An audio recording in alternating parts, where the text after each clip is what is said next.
Hello students, I am Ratan and I welcome you to my YouTube channel NRS Institute of English. Today I will narrate a humorous poem known as Nonsense Verse, The Duck and the Kangaroo by Edward Lear. This poem belongs to a duck and a kangaroo. In this poem, a duck that wants to visit the beautiful world requests a kangaroo to allow her to ride on his back so that they might visit the world. Through her sweetness, politeness, and intelligence, she makes him get ready and they set out on a world journey. इसमें first stanza है Said the duck to the kangaroo, Good gracious, how you hop over the fields and the water too, as if you never would stop. My life is a bore in this nasty pond, and I long to go out in the world beyond. I wish I could hop like you, said the duck to the kangaroo. First of all, we will see the word meanings of this stanza. Good gracious means होता है अरे वाह, hop means होता है उछलना, bore या bear का second form है, बियर मीन्स होता है उगना, नेस्टी पॉन्ड मीन्स होता है गंदा तालाब, बियॉन्ड मीन्स होता है दूर या परे। तो इसमें said the duck to the kangaroo, बत्तख ने कंगारू से कहा गुड ग्रेसस हाउ यू हो, अरे वाह तुम इतने अच्छे ढंग से कैसे उछलते हो। Over the fields and the water too, खेतों पर और पानी पर भी। As if you never would stop, मानो तुम कभी नहीं रुकोगे। My life is a bore in this nasty pond, मेरा जीवन इस गंदे तालाब से ऊब गया है। And I long to go out in the world beyond, और मैं तालाब से बाहर के संसार में जाना चाहती हूँ। I wish I could hop like you, काश कि मैं भी तुम्हारी तरह फुदक सकती। Said the duck to the kangaroo, बत्तख ने कंगारू से कहा। नेक्स्ट स्टंजा है please give me a ride on your back, said the duck to the kangaroo, I would sit quite still and say nothing but quack the whole of the long day through, and we would go to the Dee and the Jelly Bo Lee, over the land and over the sea. Please take me a ride, oh do, said the duck to the kangaroo. First of all, we will see the word meanings of this stanza. Ride means होता है सवारी करना, quite still means होता है एकदम शांत, through means होता है से होकर, लैंड मीन्स भूमि, सी मीन्स होता है सागर या समुद्र। तो इसमें please give me a ride on your back, कृपया मुझे अपने पीठ पर सवारी करने दो। Said the duck to the kangaroo, बत्तख ने कंगारू से कहा। I would sit quite still, मैं एकदम शांत बैठूंगी। And say nothing but quack the whole of the day through, और मैं सारा दिन सिवाय क्वेक के कुछ भी नहीं कहूंगी। And we would go to the Dee and the Jelly Bo Lee, over the land and over the sea, और हम लोग डी और जेली बोली, भूमि पर और समुद्र के ऊपर जाएंगे। Please take me a ride, कृपया मुझे अपने पीठ पर सवारी कराओ। ओ डू, कृपया सवारी कराओ। Said the duck to the kangaroo, बत्तख ने कंगारू से कहा। नेक्स्ट स्टेंजा है said the kangaroo to the duck, this requires some little reflection, perhaps on the whole it might bring me luck, and there seems but one objection, which is, if you will let me speak so bold, your feet are unpleasantly wet and cold, and would probably give me the rheumatis, said the kangaroo. First of all, we will see the word meanings of this stanza.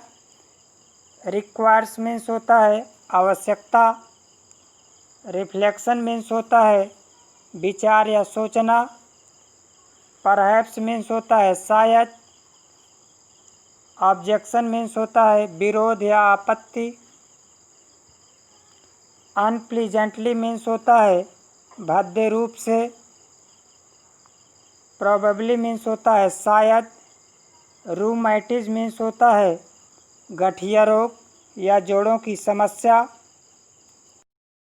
तो इस stanza में said the kangaroo to the duck, kangaroo ने बत्तख से कहा, this requires some little reflection, इसके लिए कुछ सोचने की आवश्यकता है, perhaps on the whole it might bring me luck, शायद कुल मिलाकर यह मेरे लिए सौभाग्यशाली हो, and there seems but one objection, और बस एक ही आपत्ति प्रतीत होती है, विच इज, जो कि है, if you will let me speak so bold, यदि तुम मुझे साफ साफ कहने दो, your feet are unpleasantly wet and cold, तुम्हारे पाँव बहुत ही भद्दे रूप से गीले और ठंडे हैं, and would probably give me the rheumatiz, और इनसे शायद मुझे गठिया हो जाए, सेड द कंगारू, कंगारू ने कहा। Said the duck, as I sat on the rocks, I have thought over that completely, and I bought 4 pairs of worsted socks, which fit my bare feet neatly, and to keep out the cold, I have bought a cloak, and every day a cigar I will smoke, all to follow my own dear true love of a kangaroo. First of all we will see the word meanings of this stanza.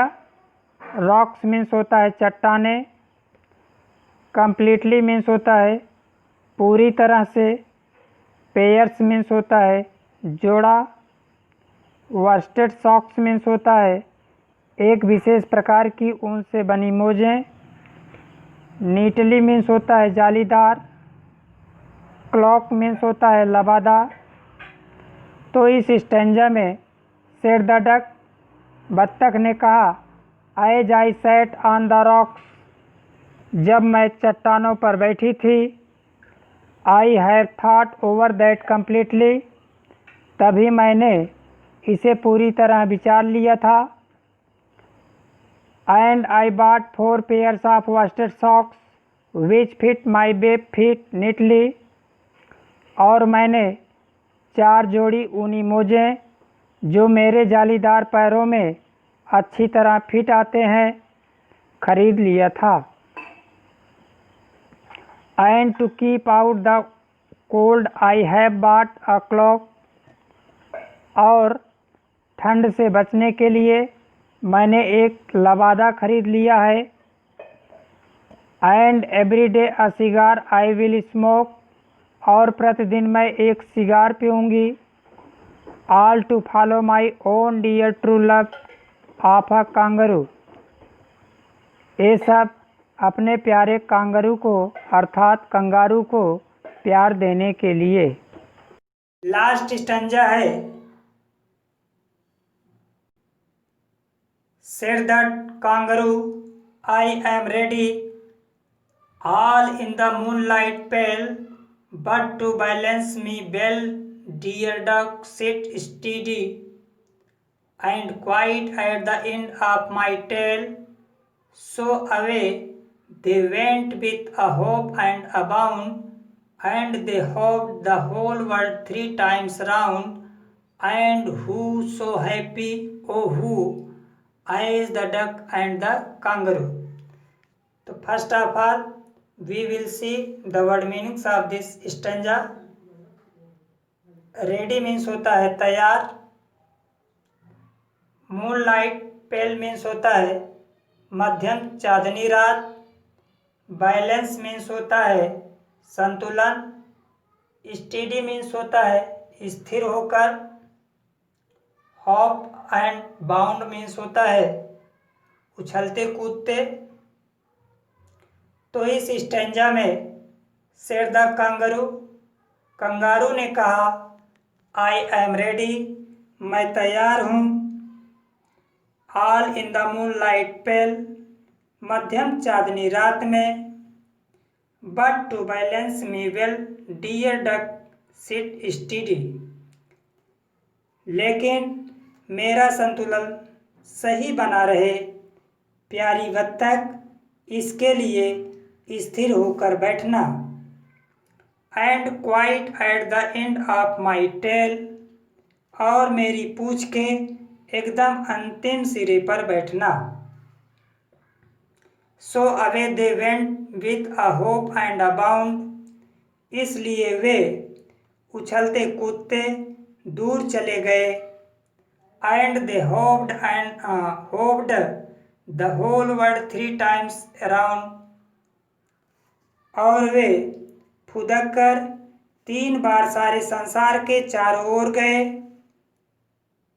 And who so happy, और कौन इतना खुश था, ओहू अरे कौन, as the duck and the kangaroo, जितना कि बत्तख थी और कंगारू था, अर्थात कोई भी खुश नहीं था।